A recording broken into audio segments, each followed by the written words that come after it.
Olá, sejam todos bem-vindos a mais um CDL Talks. Comigo aqui, José Valderico. Seja bem-vindo, Zé. Boa noite, William. Boa noite, pessoal. Já aproveita esse momento de começo de podcast e curta nosso episódio, compartilhe com os teus amigos e lembre-se, caso você não possa nos ver, mas possa nos ouvir, estamos na plataforma Deezer e na Spotify. Tem uma playlist gigante para você começar a maratonar o nosso conteúdo. E conosco aqui um convidado especial, Anderson Garcia, ele que é gestor da comunidade Betânia. Seja bem-vindo, Anderson. Boa noite, William. Boa noite, Zé. Muito obrigado pelo convite. Anderson, a gente sempre começa aqui fazendo uma pergunta clichê, né? Quem é Anderson, de onde vem, quantos anos tem, é casado, tem filho, né? E se não é de São João Batista, como é que você veio parar nessa maravilhosa cidade aí? Essa é uma boa pergunta para começo de conversa, né? Então, eu sou Anderson Garcia, sou natural do Paraná, de uma cidade pequena que se chama Terra Boa, né? Sou nascido e criado na roça, né? Me criei nas lavouras de café do norte do Paraná e lá aprendi, inclusive, né, muitos dos valores que cultivo até hoje pela minha família. Venho de uma família bastante humilde, né? Sou caçula de 4 irmãos. Meu pai já é falecido, minha mãe mora ainda em Terra Boa, meus irmãos também moram todos lá. Eu é que sou o único desgarrado da família que estou um pouco mais longe assim de casa. Tudo cafezeiro, então? Ainda tem pé de café lá para cultivar, né? Olha, na propriedade da minha mãe, até uns 2 anos atrás, ainda tinha lavoura de café. Pô, se fosse agora, tava rico, né? Sim. Mas ela ainda tem alguma coisa no depósito lá, ainda guardada. Ainda na Páscoa do ano passado, a gente foi para lá e limpamos o café, torramos. Eu trouxe café pro ano inteiro, inclusive. Coisa boa. Bom ter amizades assim, né, Zé? Com certeza, precisamos fortalecer esses laços aí. Inclusive, eu sou fã de café, né? Quem me conhece sabe que eu sou movido a café e isso o café corre nas veias, né? Por decorrência, inclusive, desse histórico de desde criança. Então eu vou te fazer o seguinte, vou te levar um café lá da minha terra, lá de Lages. Chama Café Guidália. Para mim é um dos melhores. Sempre que eu vou para lá, eu tenho a obrigação de passar num supermercado que faz a moeção do café, né? Na hora eu trago, ele vem os 5 horas de viagem, 4 horas e meia de viagem, mas aquele cheiro de café fresquinho, né? Mas eu te digo mais, eu tenho um moedor em casa, daquele moedor manual antigo, né? Então, quando eu trago o café lá da minha mãe, a gente acorda de manhã, vai lá, moe o café, aquele aroma, é um sabor totalmente diferente do empacotado, né? Nem se compara. Eu sou casado, né? Sou casado com a Gabriele, tenho 2 filhos, a Nicole e o Lucas, a Nicole com 8, o Lucas com 6, 2 figurinhas, né? Extremamente espertos, ativos, né? Hoje moro ali no Fernandes, né? Um bairro, uma região que eu escolhi para morar, porque desde que a gente teve as crianças, a gente tinha essa ideia de morar em um lugar com um pouco mais de espaço, que pudesse ter um pouco mais de natureza. Então tem um terreno ali, a gente tem lá umas galinhazinhas, tem uma cachorra no quintal, planta algumas coisinhas, colhe umas frutinhas e tal. Então dá um ritmo de vida assim um pouco diferente para as crianças, né? Pô, bacana. E até para manter um pouco desse relacionamento com a natureza, que foi onde eu me criei, né? A gente era educado, né? Subindo pelas árvores e fazendo estrepulias, inclusive, né? Isso era muito interessante, né? E eu busquei cultivar isso também com as minhas crianças. E a gente tem um estilo de vida um pouco alternativo, eu diria, assim, comparando com outras realidades, né? Do que viver em apartamentos, por exemplo, né? Eu também fui criado em casa, solto na rua, brincando até 10, 11 horas da noite, né? De racha, de pique-esconde, de todo tipo de brincadeiras. Infelizmente, né? Devido à questão de, talvez, decisões, né? Minha e da minha esposa, a gente foi para apartamento, ficamos um bom tempo, estamos ainda em apartamento. E as minhas 2 filhas, que eu tenho uma de 14 hoje e uma de 7, não puderam ter essa oportunidade, né? De vez em quando vão lá atrás da loja do meu sogro e acaba tendo um pouco de contato com os bichos também. Ele tem galinha, tem até agora boi lá, né? E tem muita árvore frutífera. Mas os poucos contatos que tem. E final do ano eu vou lá para a serra lá com a minha mãe, eu moro numa cidade um pouquinho menor, a gente tem um pouco mais de contato com a questão da natureza. Isso é muito importante, né? Mas agora vem a pergunta que não quer calar. Como é que o Anderson saiu de Terra Boa e veio parar no Fernandes? em São João Batista. Então, essa foi uma longa caminhada, Zé, né? Eu vim para Santa Catarina por decorrência do processo de formação que eu vivi durante alguns anos no seminário, né? Eu estudei durante alguns anos na formação em busca de uma caminhada rumo ao sacerdócio, né? E estudei uma parte desse período no Paraná mesmo, Terra Boa tinha um seminário na época. Depois, a segunda etapa desse processo acontecia aqui em Brusque, né? Então, por decorrência disso é que eu vim aqui para a região. Fiz o período de seminário ali em Brusque, na época era o período já de faculdade, estudei filosofia, me formei em filosofia, mas no final desse período acabei optando por me desligar do seminário e naquela ocasião não quis mais voltar para a roça, né? Acabei optando em fazer a aventura de, com 19 anos, né, permanecer morando aí a quase 900 quilômetros de casa, né? E comecei a minha jornada profissional aqui pela região, então, na época, ali na cidade de Brusque, em empresa têxtil, né, que é o grande forte da cidade. Trabalhei ali durante alguns anos, depois morei também em Indaial, também em empresa têxtil, morei em Blumenau, e depois aí de atuar um pouco nessa área têxtil, me desenvolvi, fiz alguns cursos na época de profissionalização nessa área, né? E depois acabei vivendo uma experiência de ter que voltar para Terra Boa, né? Meu pai adoeceu na época e precisei voltar para lá para dar um suporte. E nesse período voltei a trabalhar na roça, né? Voltei a tocar lá o sítio do meu pai, a cuidar de toda a parte de lavoura e tudo mais. Ocorreu que meu pai acabou falecendo por decorrência do câncer, né? Ele estava doente nesse sentido. E aí, um pouco depois, nesse período ali de estar de novo trabalhando na roça e tudo mais, a gente reorganizou um pouco as coisas lá da família. Eu tinha irmãos que tinham mais experiência na lavoura do que eu, né? E aí se reorganizaram e me liberaram de novo, digamos assim, para retomar a minha caminhada profissional, né? E na época, eu acabei recebendo uma proposta do Padre Vicente, que é o presidente da comunidade, né? Para vir fazer uma experiência de trabalho na comunidade. Eu já tinha aí me desligado, nessa época já era casado, não tinha filhos ainda. E aí eu vim para conhecer um pouco ali do trabalho da comunidade e foi assim que eu vim parar em São João Batista, né? Exatamente por razão do trabalho na comunidade Betânia. Interessante. Eu ia fazer uma pergunta, Zé? Não, eu ia perguntar só se no caso a sua esposa ela é catarinense ou ela é da tua cidade, da tua região, onde foi que... Se ela foi para lá ou tu veio para cá, né? A minha esposa é brusquense. Ah, pronto. É Então brusquense. até é mais fácil você retornar para Santa Catarina nesse Isso, sentido. nesse período que eu voltei para Terra Boa, já era casado, ela, né, me acompanhou e vivemos lá uma época bastante desafiadora por conta de ser uma cultura diferente da dela, inclusive, Imagina. né? E aí, quando voltamos para cá, então, nós viemos nos instalar aí em São João Batista. Mas a pergunta que não quer calar.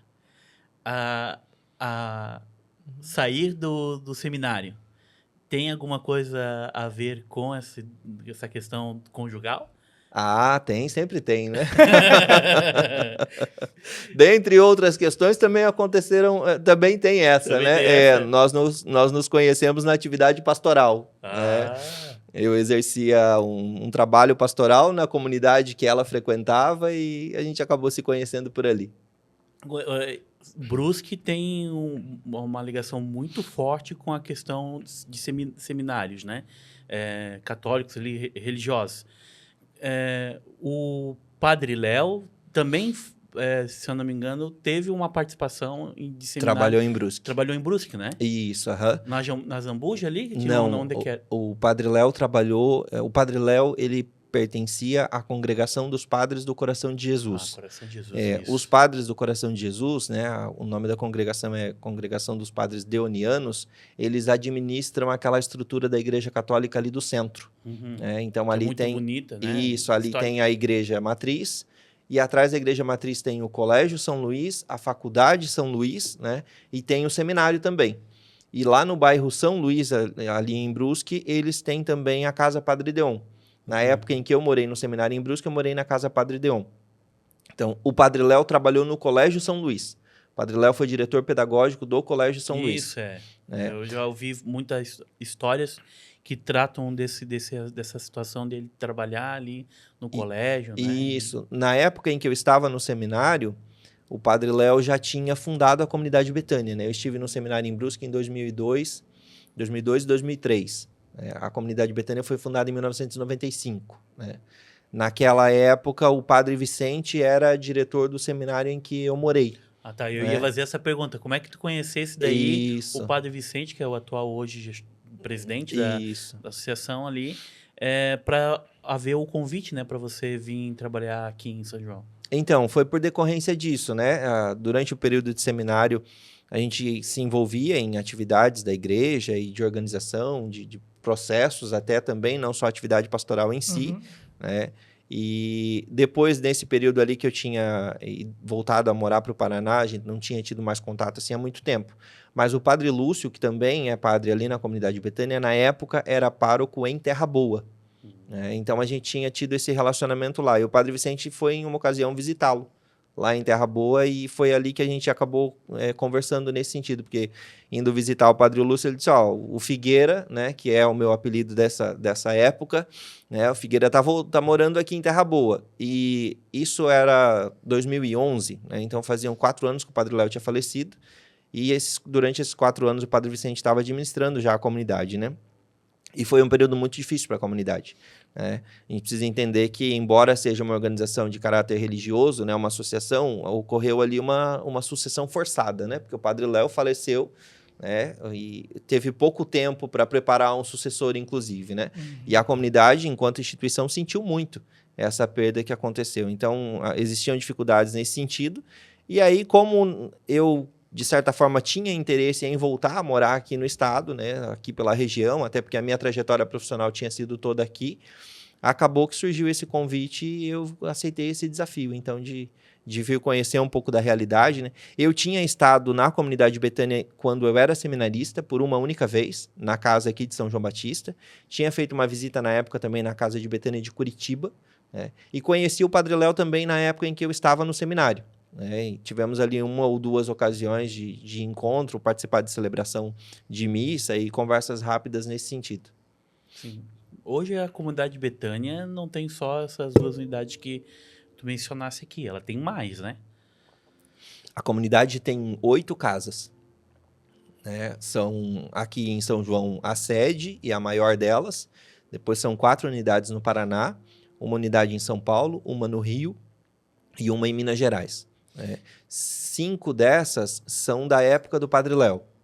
E 3 dessas são expansão posterior à morte dele. Além disso, a gente também teve expansão de vagas, né? Casas que já existiam, mas que hoje têm uma capacidade operacional maior, né, do que o que existia na época em que o Padre Léo fazia a administração da instituição. E para nossa audiência que talvez não tenha tanto conhecimento sobre a comunidade Betânia, né? E qual que é o grande objetivo dela, da sua fundação, e no que ela atua hoje em relação à prestação de serviço à comunidade, por exemplo? Então, William, o grande objetivo do Padre Léo, né, a gente chama de carisma, né? O carisma que Deus suscitou no coração do Padre Léo para a fundação da comunidade Betânia, a expressão é a seguinte: acolher a todos como ao próprio Cristo. Então, o grande objetivo da comunidade, na sua fundação, foi acolher pessoas que necessitavam de ajuda, principalmente soros positivos, dependentes químicos e pessoas em situação de vulnerabilidade social, pessoas em situação de rua. E naquela época, se acolhia pessoas, inclusive de todas as idades, de crianças, de menores abandonados, a pessoas de maior idade, mas que tinham decorrência de algumas dessas situações. Então, o nome Betânia, ele faz referência a uma expressão bíblica que também é Betânia, que era um local onde os leprosos moravam na época de Jesus. E alguns nomes que são bastante conhecidos dentro da Bíblia que fazem referência a isso, né? Marta, Maria e Lázaro. Lázaro que morre e que passa Jesus ressuscita Lázaro, né? Lázaro volta à vida, era leproso. Então, o Padre Léo fez essa correlação entendendo que essas doenças que se tinha e que se tem, inclusive a dependência química, né, são a lepra do dia de hoje. Então, o grande legado, né, o grande desafio que o Padre Léo iniciou lá atrás foi de acolher essas pessoas Com o passar do tempo, até por decorrência de uma melhor organização e de uma estruturação necessária, a comunidade precisou optar por alguns desses públicos e precisou, entre aspas, abrir mão de outros por necessidades bastante específicas, né? A gente teve diversas legislações, inclusive, que foram publicadas ao longo desse tempo. Então, a questão dos serviços, elas precisaram sofrer alterações, né? Aí, Anderson, eu te pergunto, o William já me conhece, sabe que eu emendo às vezes 2, 3 perguntas, né? Então, eu vou começar por uma, depois eu faço a outra e você responde na ordem cronológica. Fica à vontade. A primeira seria, como foi lidar com essa mudança, né? Você trabalhou, desenvolveu uma carreira ali na confecção, no têxtil. Eu não sei se quando você recebeu esse convite já foi para um convite de administrar ou se foi um convite já para ser um suporte para vir a ser um administrador. A primeira pergunta seria essa, como foi essa jornada? E a segunda é se esse momento, nessa transformação que vocês tiveram que, de repente, elencar qual seria o público que vocês iriam acolher, se foi já na tua gestão e como foi lidar com isso? Porque, querendo ou não, de um momento que você recebe, às vezes, homens, mulheres, crianças, e virar e dizer assim, a partir de agora, nós vamos encontrar outro local para você ficar, porque você não fica aqui, não pode ficar aqui. Como foi lidar com isso? Tanto o Anderson, pessoa física, de dizer, cara, eu estou tendo que tirar essa pessoa daqui e tirar ela do meu convívio, porque eu entendo que, por mais que você não tenha sido ordenado, né, a gente entendeu que ele estava se preparando para ser padre, existe uma fé, né? Você não abandonou a sua fé, a sua essência. Você só entendeu que a sua forma de servir a Cristo não seria através da abdicação da ordem. da ordenação bíblica, mas servir de outra forma, né? A família é uma forma de continuar o projeto, né? Então eu queria entender esses dois momentos, porque eu acho que são momentos críticos na vida não só sua como homem, mas na vida de um gestor, né? De lidar com essas situações, né? Situações difíceis. E, de fato, foi uma situação bastante difícil mesmo, Zé. Primeiro porque, como eu mencionei, né, a comunidade ela vinha de um processo de sucessão forçada. Então, os desafios ali eles já eram imensos, né? E para colocar uma cereja, né, nesse bolo, ainda existiam situações assim que batiam a porta por conta dessas legislações, né? Legislações que, por exemplo, existiam já desde 2001 e que o Padre Léo sequer tomou conhecimento delas. Então, quando eu cheguei para o trabalho na comunidade, eu já cheguei para administrar a comunidade. Eu já vim como gestor, né? O desafio era esse, né? O desafio era entender o cenário que ali estava, e eu precisei, naturalmente, de um bom tempo para conseguir compreender essa realidade, né?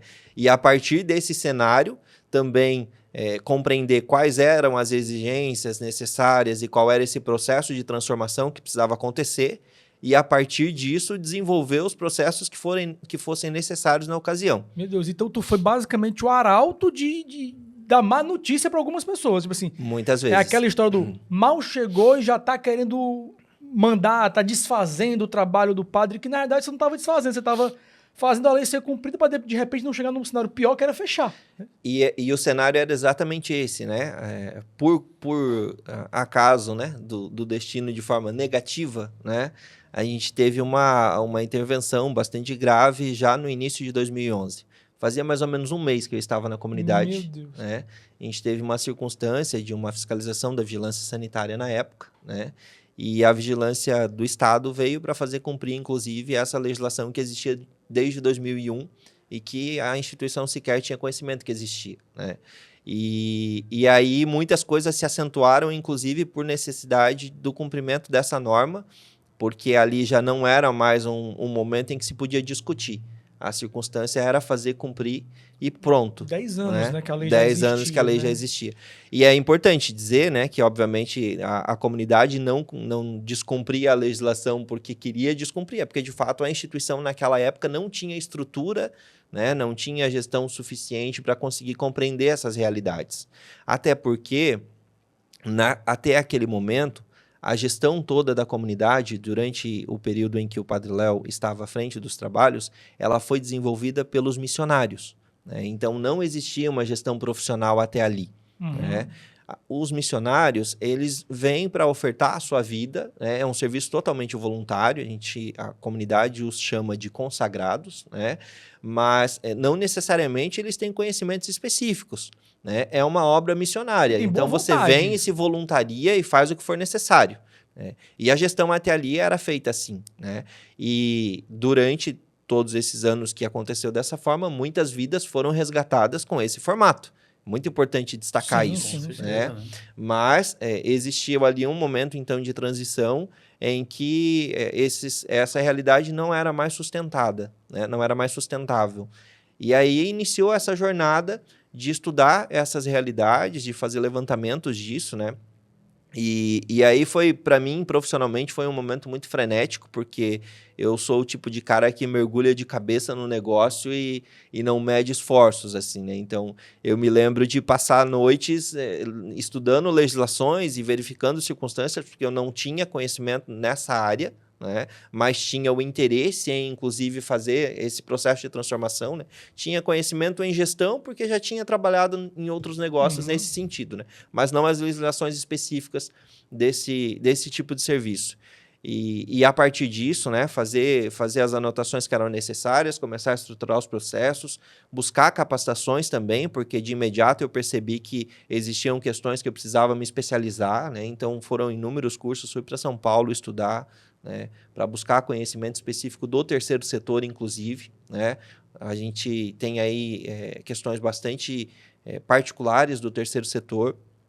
E nesse mesmo período que eu comecei a trabalhar ali na comunidade também, começou também como assistente social na época a Camille, esposa do PC. Né? Então, eu e a Camille nos abraçamos aí nessa ocasião para fazer todo o necessário para que a comunidade conseguisse continuar a manter o seu trabalho em funcionamento. Né? E Anderson, me explica, tipo assim, né? Traz esse cenário. Eu também não sou de São João Batista, né? Também tô em Santa Catarina há 6 anos, hoje já resido em Blumenau. Você chegou com 1 mês, vigilância sanitária, chegou lá e disse, temos que fazer a lei ser cumprida. O que aconteceu nesse momento? Tipo assim, não sei se tu vai ter dados, mas tipo assim, eu tinha, sei lá, 80 pessoas na casa e 30 não se qualificavam naquilo que eles exigiam, eu tive que realocar 30 pessoas, ou como foi esse momento, né? Tipo assim, como foi lidar com isso? Porque o que eu quero trazer para nossa audiência é que muitas vezes as pessoas têm uma percepção que o gestor só de empresas particulares, digamos assim, empresas com lucro presumido, lucro real, essas coisas que o Willian entende, sofre uma pressão e que muitas vezes o trabalho voluntário, digamos assim, eu sei que você recebe, mesmo sendo uma instituição sem fim lucrativo, né? Você tem seu salário. Eu sou colaborador. Seu colaborador. Sim. Então, você teve que ser aquela pessoa que virou para algumas e falou assim, a partir desse dia, não. E outras deve ter escutado muito. Na época do Padre Léo não tinha isso. Ouço com até o Padre hoje. Fulano, nunca que ele deixaria uma coisa dessa acontecer. E agora chega esse querendo fazer. Como foi lidar a pressão, tipo assim, a inteligência emocional, a lidar com essas situações? Porque uma coisa você já trouxe pra gente. Você precisou se capacitar. Então, quando você assumiu um cargo de gestão, você foi se capacitar, foi estudar para entender, absorver o que aquele cargo exigia. Sim. Mas na parte que às vezes não tem uma capacitação tão formal, uma inteligência emocional, um lidar com isso, com uma frustração, como foi essa parte? Então, Zé, esse processo de adequação que a comunidade precisou passar na época, ele se deu da seguinte maneira, né? Naquele momento não foi necessário fazer desligamento das pessoas que ali estavam, mas a comunidade ficou impedida de acolher novas pessoas. Não podia. Quem estava, ficava, mas dali para dentro ninguém mais entrava, né? Sob pena de ter que pagar multa e poder, inclusive, sofrer uma interdição geral da comunidade nesse aspecto, né? Então, foram 3 meses, 4 meses de adequações nesse processo, né? Para que a gente conseguisse cumprir aquilo que estava sendo requisitado.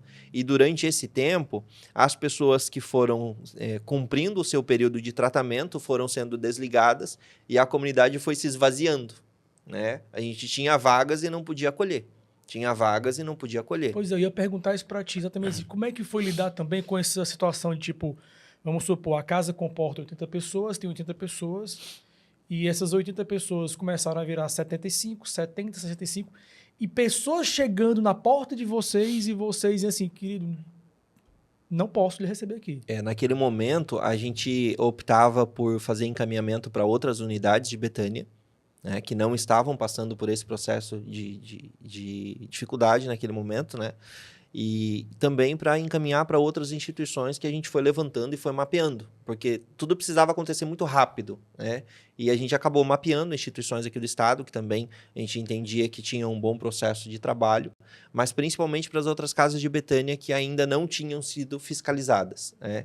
E aí, uma coisa muito importante que aconteceu também nesse período é que, naturalmente, a gente não iria mais esperar por outras casas sofrerem o processo que estava acontecendo aqui. Então, a gente botou o pé na estrada, né? E fomos conhecer a realidade de todas as casas de Betânia, ao mesmo tempo em que a gente estava organizando a Casa de São João, para entender, à luz das legislações, quais eram as mudanças que precisavam acontecer também nas outras casas. E a gente iniciou um grande plano de reorganização, um grande plano de reestruturação, abarcando todas as casas da comunidade. E esse plano acontece, inclusive, até hoje, porque vão sempre surgindo novas legislações, vão sempre surgindo novos desafios, e a gente adota essa mesma medida. Na época, essa adequação, ela era estrutural? Ela era de processos legais ou, né, jurídicos?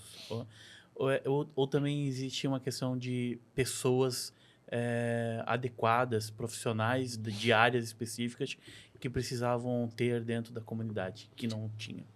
Essas adequações, elas foram... A estrutura, ela era muito boa, ela é muito boa até hoje, a estrutura física, né?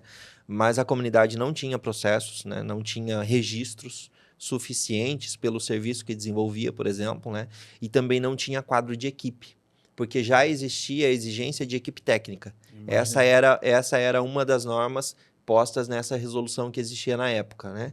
Então, aí veio um outro desafio, né? Você tem uma instituição que trabalha de forma voluntária, né? E aí você naturalmente tem despesas ali, mas não tem despesas com quadro de colaboradores, né? E aí de uma hora para outra a gente precisava montar uma equipe de colaboradores, né? E naturalmente, se muitas vezes em uma empresa, né, em um negócio tradicional, você tem dificuldade em ampliar a equipe, imagina você construir uma equipe em uma instituição onde você não tem caixa para isso, né? Aí iniciou uma jornada que também faz parte desse processo de estruturação, que foi olhar onde é que nós vamos buscar dinheiro. Eu ia fazer essa pergunta.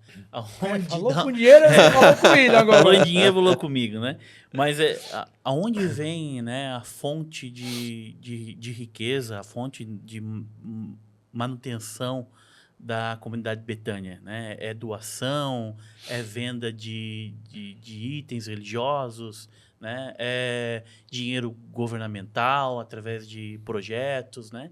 Sabemos que o terceiro setor tem essas possibilidades. Não são também todos que têm o conhecimento, e aí eu sei que você é um cara, como falou, workaholic e se aprofunda muito naquilo que, né, te compete na tua profissão. Como é que a comunidade ela se mantém? E se hoje, né, a matriz é São João. A matriz é São João. Todas as outras filiais, toda a gestão é por aqui? Ou elas são independentes, principalmente nessa parte financeira? Porque às vezes a gente traz aqui muito empresário que é da iniciativa privada. Ele tem a receita lá de vender um produto, um serviço, ou é uma indústria, né, que produz algo. E aí a gente sabe que a fonte de riqueza dele vem do sucesso da venda daquele produto, né? Mas uma entidade terceiro setor, a CDL é um terceiro setor, a riqueza dela vem de produtos e serviços que a gente oferta para o nosso associado, que é o principal produto que a gente tem, que é o associativismo voluntário, né? Mas uma comunidade religiosa que não está vinculada diretamente, por exemplo, a uma catedral. Não, né? não então, está. Não está, né? A igreja matriz aqui é parceira, provavelmente, de vocês, mas ela a comunidade Betânia não está vinculada à arrecadação da igreja aqui, né? Não, então, como é que vocês atuam lá? A comunidade, ela é uma associação sem fins lucrativos, então ela é totalmente independente, né? Dentro da questão da espiritualidade, aí sim existe esse relacionamento religioso com as estruturas da igreja. Mas em específico, em relação a essa questão de arrecadação, como é que funcionava antes e como é que funciona hoje, né? Até o momento em que a comunidade tinha o Padre Léo como fundador, o Padre Léo trabalhou muito na evangelização Então ele viajava muito, pregava muitos retiros, né? Trabalhou em muitos eventos na comunidade Canção Nova, que tem também a TV Canção Nova. Sim. Então muita gente contribuía com doações e também os próprios eventos onde ele participavam sempre contribuíam com a comunidade, né? Porque tinham esse relacionamento, tinham esse apreço e ele falava sempre naturalmente daquilo que acontecia, que ele fazia em Betânia, né? Do trabalho, do legado, do envolvimento com os filhos, do acolhimento. Só que o Padre Léo morreu, né? E quando o Padre Léo morreu, não existia mais aquela exposição dele como existia antes. Então, naturalmente, a primeira questão que a comunidade passou durante aqueles 4 anos ali, de 2007 a 2011, foi uma perda de receita, bastante acentuada, né? E isso, inclusive, colocou a comunidade no vermelho de forma bastante crítica. Né? Como diz assim, hoje está muita exposição o CEO das empresas privadas, né?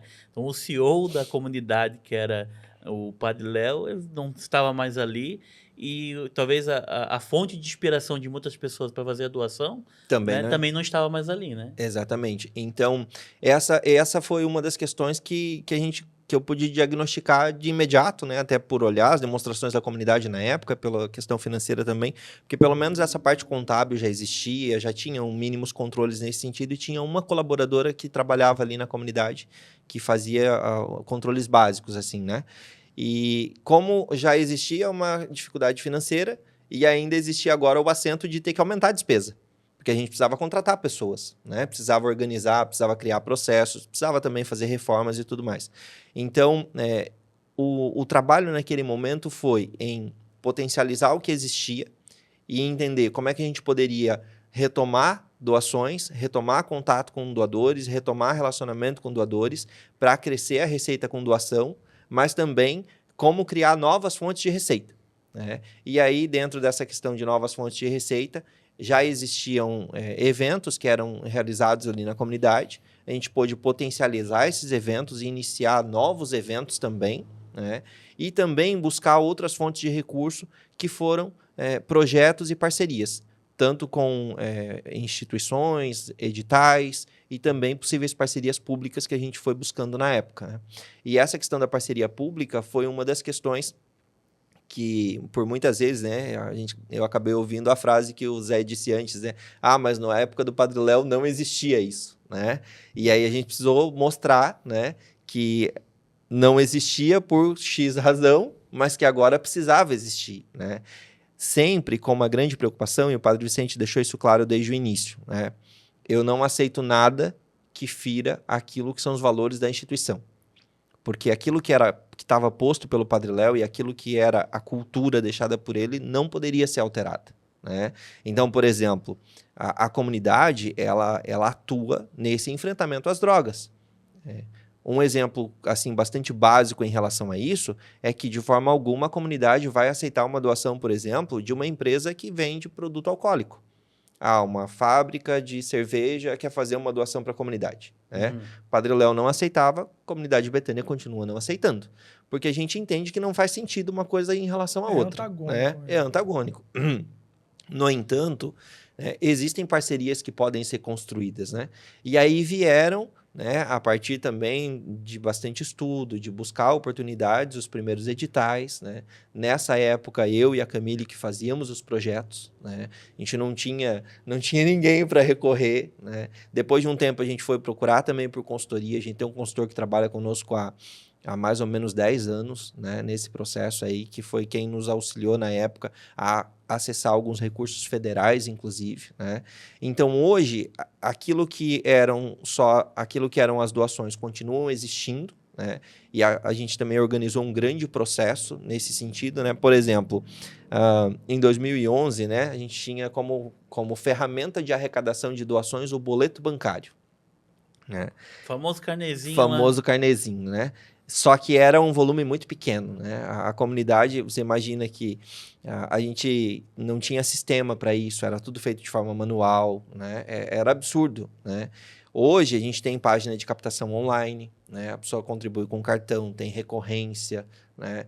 Tem Pix automatizado, tem sistema de mensageria automatizada, tem todo um processo construído nesse sentido, né? Isso tudo fruto só dessa potencialização da receita de doação, né? Os eventos também cresceram muito, né? A gente foi se organizando, para entender como poderia se trabalhar essa dinâmica dos eventos de forma diferente, de forma mais profissional, né?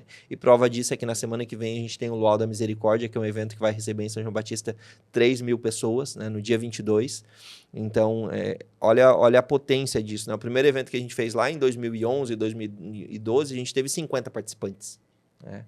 Então, foi toda uma jornada de estruturação desses processos, mas em relação, né, à forma como a comunidade ela é gerida até os dias de hoje, aqui em São João funciona a sede, é a matriz, e aqui a gente tem uma equipe gestora.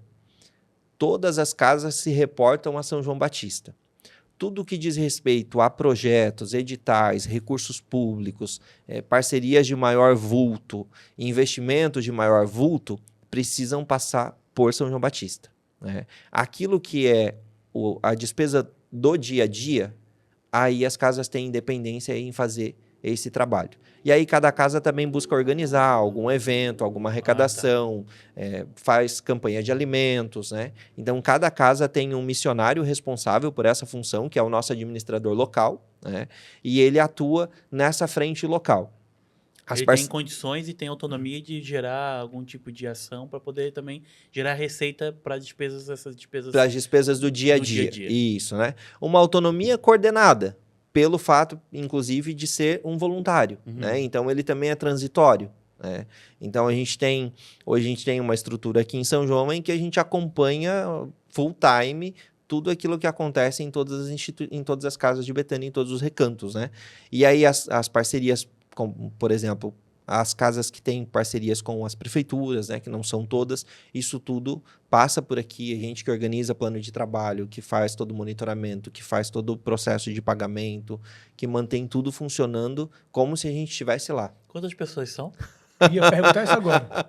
Entre funcionários essa parte de gestão, quantas pessoas são hoje dentro da comunidade? São 17 pessoas. 17 pessoas. 17 pessoas. Algum desses 17 tem os voluntários ou são só os Esses são colaboradores. Esses são CLT. Esses são CLT. Voluntário, tu tem noção de quantos? Voluntários, missionários, hoje a gente tem próximo de 60 pessoas. Trabalhando nas casas. Trabalhando nas casas. E quantas... vocês têm um termo para família? Não sei se ainda vai família ainda, mas acredito que sim. Até existem algumas ações com as crianças ali. Então, ainda tem família que fica dentro das comunidades sendo assistidas. Vocês têm um nome que vocês utilizam, né? As famílias que moram ali e que fazem parte desse processo de trabalho voluntário, elas se chamam... A gente chama de consagrados, né? Consagrados. De consagrados. E depois, quando é sozinho, eu sou sozinho lá, é filhos, é isso? O filho é o acolhido. O filho é o acolhido. O filho é o acolhido. O filho é aquele que vem para a comunidade buscando por ajuda. Então, é o nosso usuário do serviço. Certo. Nesse caso. Quantos nós temos hoje em todas as unidades? Então, ao todo, são 180 vagas de acolhimento ofertadas nessas 8 casas. Aqui em São João, a gente tem a maior capacidade, são 46 vagas oferecidas aqui, né? Depois a gente tem, por ordem de capacidade de acolhimento, a casa de Lorena e de Curitiba. Depois a gente tem ali no Paraná ainda Guarapuava, Cianorte, e Irati, Uberlândia em Minas Gerais e a casa menor que fica no Rio de Janeiro, na cidade de Talva. Né? Além dessa equipe de gestão que a gente tem ali, né? E aí quando eu digo ali 17 pessoas, a gente tem hoje as pessoas que trabalham na organização dos eventos aqui em São João, né? Departamento de comunicação, contabilidade, financeiro, né? Algumas pessoas também ligadas mais ali à parte dos serviços, né? Da organização dos retiros, a coordenação dos eventos, a parte de limpeza também de alguns setores. Manutenção. Né? Manutenção também de alguns setores. Mas a gente também tem as equipes que trabalham, as equipes de colaboradores que trabalham no serviço de acolhimento.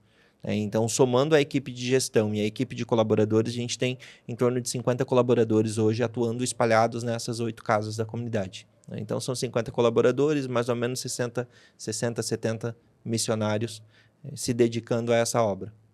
E em algum momento, Anderson, da tua vida, que iniciou lá, né, em Terra Nova. Terra Boa. Terra Boa. Na sombra do pé de café. Na sombra do pé de café. Né, que vem para Santa Catarina em busca de uma vida religiosa, né, de consagração. Não que não busque, né, a questão da consagração por base de a gente, né, buscar a espiritualidade, mas sim viver como um padre, um missionário voluntário ali. E aí, de repente, tu vai para uma gestão privada de têxtil. Praticamente conhece todo o Vale do Itajaí e o Vale do Itajaí-Mirim. E aí vem para São João Batista administrar uma comunidade que tem um papel importantíssimo na sociedade, de resgate de vidas, de famílias, e ainda ter que gerenciar 50 pessoas, né? Desde como pessoas que estão ali CLT, estão sendo remuneradas, aquelas que são voluntárias. Em algum momento, tu imaginou isso para tua vida? Eu sempre gostei muito desse envolvimento com as pessoas, né? E sempre atuei nas mais diversas frentes nesse sentido. Mas como um executivo de negócios, isso foi sendo construído ao longo do tempo e eu posso dizer que eu não me imaginava na condição de estar à frente de uma obra tão grande como a comunidade Betânia representa hoje, né? E tu consegues ver que, querendo ou não, tu não saiu do teu propósito inicial? Que, né, querendo ou não, no momento que você se coloca, né, à disposição para ser padre, é cuidar de vidas, é cuidar de almas, e de uma forma ou outra tu também faz isso, né? Sim, e essa é uma questão que eu costumo, inclusive, falar muito para a nossa equipe, né? Conversar nos momentos de partilha, nos momentos de discussão, de capacitação, porque, embora, né, a equipe de gestão, a gente lide com papéis, com burocracia e tudo mais, mas junto com aquela folha de papel tem uma vida. Né? Junto com aquela folha, com aquele processo, com aquele alvará, tem uma vida ali, muitas vidas, inclusive. Né? Porque se você perde hoje um alvará, uma licença de funcionamento, você não pode funcionar. E para onde vão aquelas pessoas nesse sentido? Né? Então, realmente é um envolvimento bastante sério, né? E acho que por isso, inclusive, que com o passar dos anos eu fui perdendo os cabelos, eles foram ficando brancos, né? Mas é um processo também muito frutuoso, muito gostoso, muito envolvente, né? Que, na verdade, às vezes a gente tem que cuidar um pouquinho, senão a gente se envolve demais e acaba também comprometendo outras áreas da vida que são importantes, né? E eu também passei por esse processo, porque as coisas demoraram muito tempo para acontecer, né? Não é assim tão mágico como a gente descreve em uma hora de conversa, né? E durante esse período em que as coisas não aconteciam na velocidade que eram necessárias, né? Eu posso dizer assim que eu segurei as pontas durante muitos anos, né? Fazendo tudo o que era necessário, né? Independente do horário de trabalho, independente de qual era a circunstância que a gente estava vivendo, por conta desse desse comprometimento, né? E por entender o que representava de fato as pessoas que ali estavam naquele momento e as vidas que precisavam ser cuidadas nesse sentido, né? E esse processo de gestão, né, esse processo de maturidade da comunidade, ele ainda está acontecendo. Esse ano a comunidade Betânia fará 30 anos. Né? E ele não vai acabar nunca, obviamente, né? O negócio ele precisa sempre evoluir. Hoje a comunidade tem essa atuação bastante forte também na questão da evangelização, dos eventos, tem a questão do Padre Léo, do processo de beatificação, né? O turismo religioso que a gente vem falando tanto. Então, essas são áreas que foram, inclusive, agregadas à comunidade, porque isso não faz parte do mapa inicial do Padre Léo. Eu ia chegar nesse ponto, né? A gente tem um convívio profissional bastante assíduo em relação, principalmente, essa parte do turismo, né? E que envolve o desenvolvimento econômico também futuro de São João Batista, né? E eu percebo a tua atuação estratégica em estar presente em cadeiras que talvez, né? Sei lá, estou aqui criando uma imaginação que outros gestores talvez não olhariam. Né? Hoje tu estás como atual presidente do Conselho de Turismo, né? E eu percebo que muitas outras cidades têm possibilidades de investimento, de crescer na área de turismo religioso, e eu percebo que não existe uma gestão assim tão assídua e propositiva e principalmente estratégica, né? Isso vem da onde? Isso vem natural ou vem da questão de buscar o conhecimento, da tua formação, que não ficou só na filosofia, acredito que deve ter outras formações também. e vendo a necessidade também da própria comunidade no dia a dia, né? Então, não adianta eu ter somente a vontade. Eu preciso ter essa vontade que vem de dentro, mas preciso também externar aquilo que está lá fora, que é o conhecimento técnico, né? Que é a vivência de prática, que, querendo ou não, está dentro desses conselhos, dentro de eventos religiosos, dentro de buscar conhecimento que muitas vezes muitas pessoas olhariam. Pô, mas isso aqui é para iniciativa privada, não é para uma entidade do terceiro setor. É o famoso network, né? Tu está sempre envolvido não só, vamos supor aqui, na comunidade religiosa, mas também na própria comunidade empresarial, né? Então, como é que... De onde que tu acha que vem isso? Olha, eu acho que tem aquilo que é nato, mas sem sombra de dúvida, isso é fruto de muita capacitação. Né? A busca por conhecimento, para mim, sempre foi uma coisa que eu persegui o tempo todo. Né? E eu fiz uma segunda formação, né? Eu fiz gestão financeira, e depois disso, diversos cursos, principalmente cursos mais específicos, né? Porque entendia que alguns temas eu precisava dominar de forma plena. Né? Então, ao invés de me colocar, de repente, numa coisa que era teórica demais, eu fui buscar por informações que fossem práticas e objetivas, até porque eu não tinha tempo. Né? Principalmente em tempos em que a equipe não existia ou era muito pequena. Né? E isso foi me dando essa visão estratégica, eu fui construindo isso ao longo do tempo. Né? Então, de fato, hoje eu vejo que profissionalmente eu consegui construir um grande lastro nesse aspecto. Né? E por conta disso eu consigo ter essa visão um pouco, digamos assim, diferenciada até talvez de outros gestores e até mesmo tanto do âmbito empresarial como também do âmbito do terceiro setor nesse sentido. Porque uma das coisas que eu entendi é que a gente precisa estabelecer conexões entre as realidades. Né? Então, para mim é muito comum, né, transitar de um tema de uma determinada política pública para outro em 5 minutos. Porque essa é a minha realidade. Né? Você mencionou que hoje eu estou como presidente do Contur e eu também estou como presidente do Conselho da Criança e Adolescente aqui de São João Batista. Né? E são temas totalmente diferentes. Né? Eu lido o tempo todo com o relacionamento e com a articulação com as secretarias de saúde, com secretários de todas as cidades onde a comunidade tem casas funcionando, por exemplo. Então, ao mesmo tempo em que eu preciso estar resolvendo uma realidade ali em relação a um termo de parceria, a uma realidade que seja mais específica daquela casa, de repente, no tempo seguinte, a gente está ali numa reunião do Contur ou está buscando alguma articulação pública, né? A gente tem... Ou resolvendo um BO da própria gestão da comunidade, ou né? resolvendo o BO de forma prática. Né? Hoje, né, nesse processo de organização que a comunidade passou, a gente tem já um departamento de recursos humanos, que durante muito tempo não teve. Né? Eu contratava, eu demitia, eu entrevistava, eu selecionava. Né? As primeiras seleções que a gente fez nas casas que são mais distantes, a gente fazia por telefone. Fazia entrevista por telefone, passava o dia inteiro pendurado no telefone entrevistando. Tu ouve bem, tu enxerga bem, tu fala bem, tem 2 pernas para caminhar e 2 braços para se esticar? Tem, então entra aí. Então entra aí que depois a gente resolve. Né?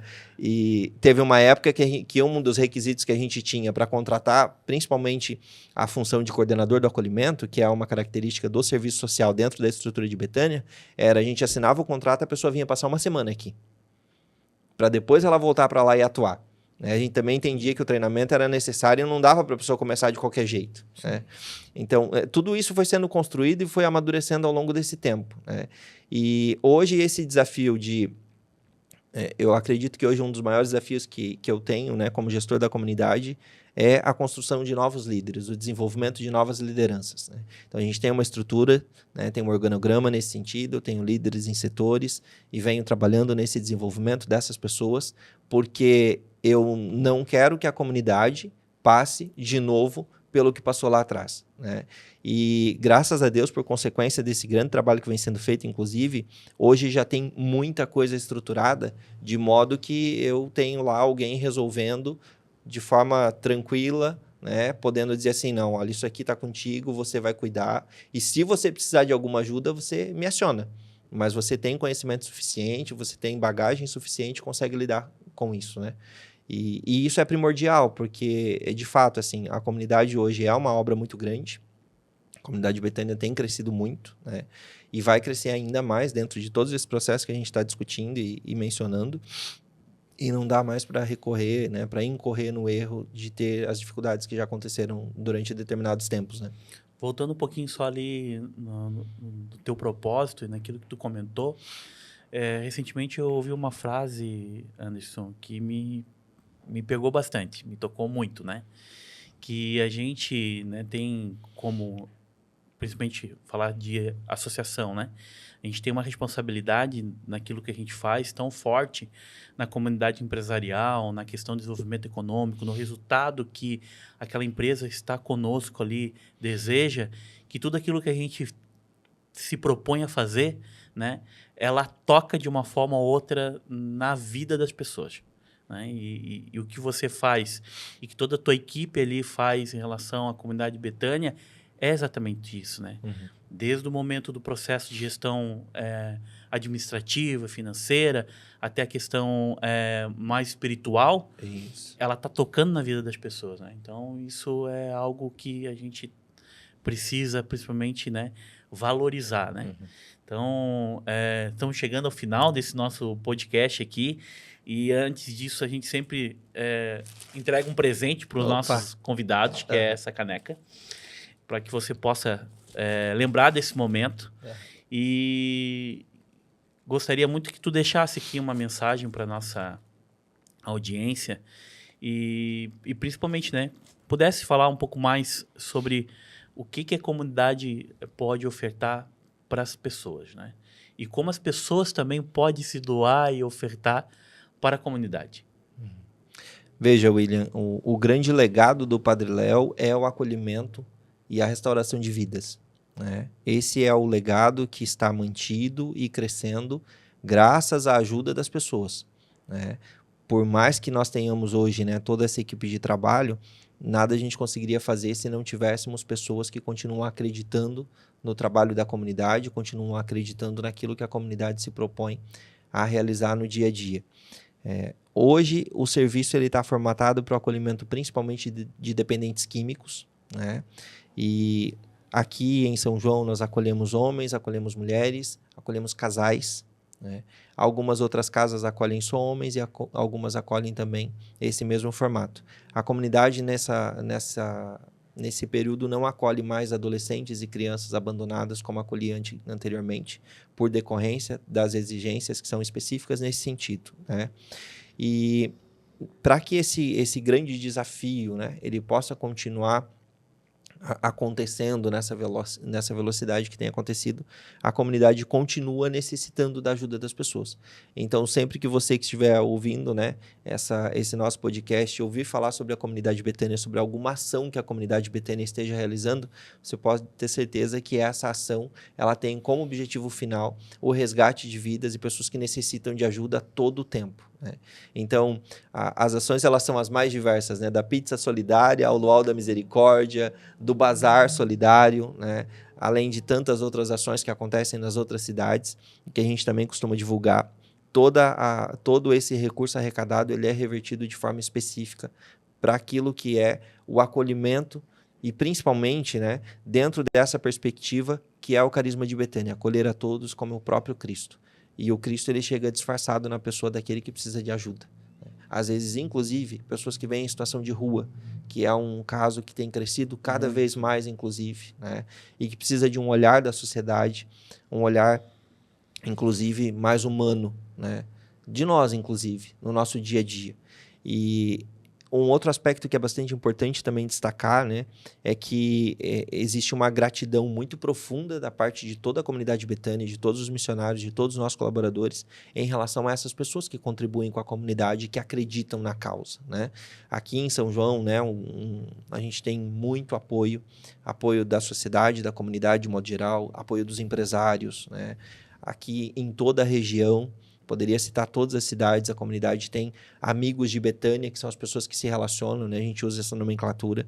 E esse trabalho ele acontece exatamente por consequência disso, né? E da nossa parte que estamos lá, e aí eu posso dizer tanto em relação aos missionários, como também em relação ao quadro de colaboradores, o empenho ele é pleno, ele é total. Porque nós conseguimos entender, e isso é uma coisa que eu busco implementar na cultura da nossa equipe, que nós estamos realmente cuidando das vidas que ali estão e que a gente precisa cuidar de forma total e plena. E é por isso que o Padre Léo lá atrás, inclusive, adotou o nome de filho, né? Como você cuida do seu filho, né? Você não mede esforços. Você não faz vista grossa para alguma coisa que teu filho precisa, né? Nem o puxãozinho de orelha, né? Nem o processo educativo, mas também nada daquilo que ele precise do seu suporte, do seu cuidado, de tratamento e assim por diante, né? Então, não é só um nome, não é filho de Betânia, não é só uma expressão. É algo que representa a realidade de forma material e diária, né? Então, é uma obra fantástica, é um trabalho que eu sou um apaixonado, né? Tanto pela obra da comunidade, como também por esse processo de gestão, por desenvolvimento de liderança, pelo terceiro setor, né? E é o que me motiva a estar presente, né, nesses diversos cenários que a gente comentava. Isso é muito bacana. E acho que o grande desafio que eu posso colocar para as pessoas, né, é, de fato, se colocar nesse processo de aprendizado, né? A gente precisa aprender. E aprender nos faz sermos melhores. E sendo melhores, a gente vai poder ser melhor para o outro, né? E esse outro pode ser, inclusive, alguém que esteja precisando de ajuda, mas também pode ser a sua família, pode estar dentro da sua casa, né? Bacana. Como é que as pessoas... A gente nunca disponibilizou isso, mas a gente vai colocar na descrição do vídeo aí, do podcast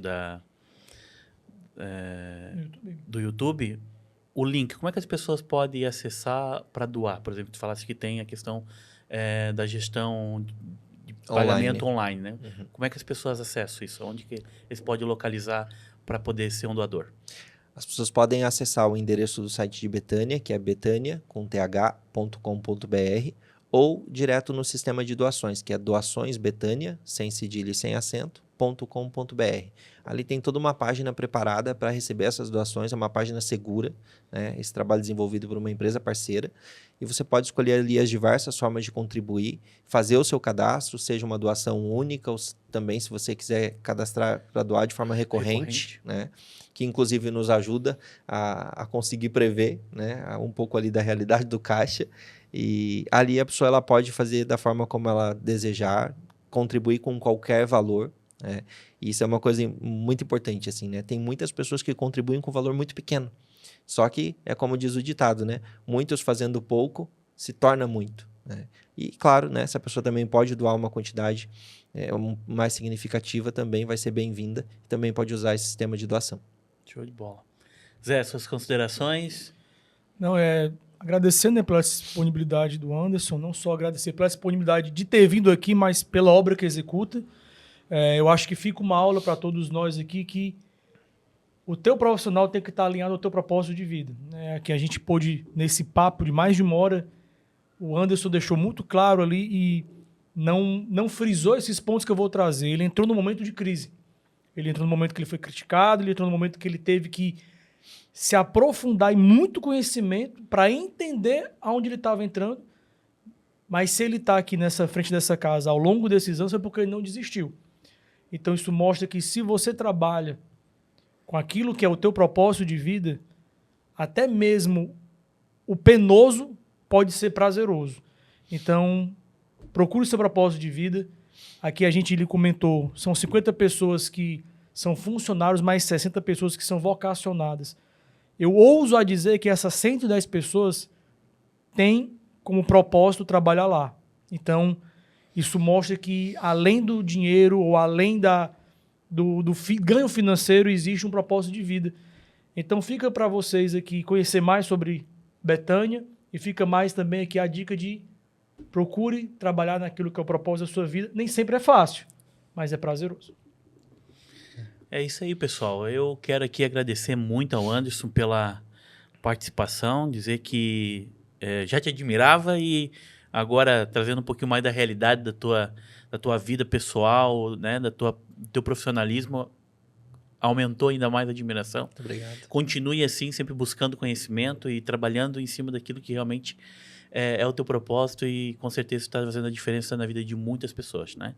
Você que pôde nos assistir e tiver a vontade e sentir no coração de participar da doação aí junto à comunidade Betânia para que a gente possa, né, fazer com que ela estenda ainda mais a tenda, né, e possa ajudar cada vez mais as pessoas, façam, né? Tá aí, eu vou deixar o link aí na descrição. E que a gente possa nos ver ou nos ouvir na próxima quinzena, né? Que a gente possa estar trazendo aqui um novo convidado falando sobre gestão, inspiração e principalmente falando sobre mercado. Que esse é o grande propósito do CDL Talks, convidando os nossos empresários locais, convidando a nossa comunidade a participar aqui e poder trazer um pouquinho mais da sua existência, da sua vida. Muito obrigado e até a próxima quinzena. Tchau, tchau, pessoal. Valeu. Tchau, tchau. Obrigado.